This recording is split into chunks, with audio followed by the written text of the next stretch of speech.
इथं किती लोक बसले आहेत जे आता 40शी पार केलेले आहेत? हात वर करा. अरे बाबा, खूप सारे आहेत. जवळपास 40% आहेत 40शी पार केलेले. तर तुम्ही खूप हुशार आहात. किती जण आहे जे 40शी पार केलेले आहेत पण मानतात की खुळे आहेत? चला हात वर करा. तर जेव्हा 25 वर्षांचे होतात तेव्हा किती हुशार होता? जेव्हा तुम्हाला आयुष्याचं काही माहीत नव्हतं, जीवनाबद्दल कोणती जाण नव्हती, मूल जन्माला का घातलं? उत्तर द्या. मी खूप निरागस प्रश्न विचारतोय. तुमच्या टी शर्टवरून हिंट मिळते मला. तुमच्या पण खूप जणांच्या. तुम्हाला कसं माहिती?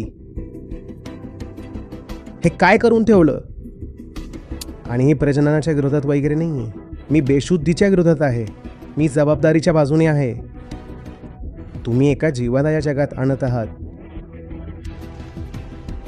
का? कसं? काय माहीत होतं तुम्हाला? कसा हा निर्णय घेतला? काय करणार आहात? निर्णय फक्त असा घेतला, ते ना दीदीला तर आता 2 झाले, माझं 1 तरी असायला हवं.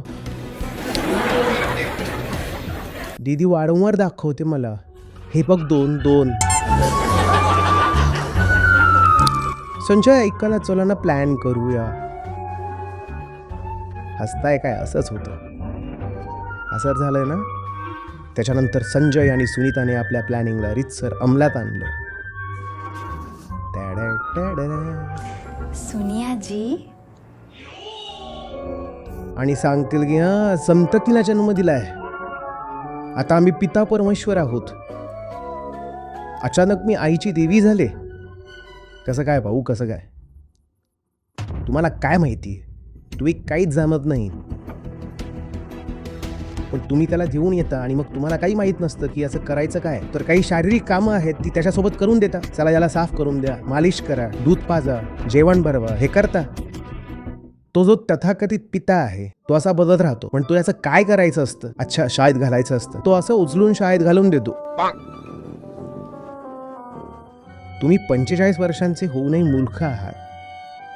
तर 25व्या वर्षी तुम्ही कसे काय देव बनलात? कोणाला जन्म देऊन? आणि जन्म दिलाच का? आणि तो विचारतोय छोटू, पण यात माझी काय चूक होती? मी जिथं होतो मला तिथंच राहू द्यायचं होतं. मी खुश होतो.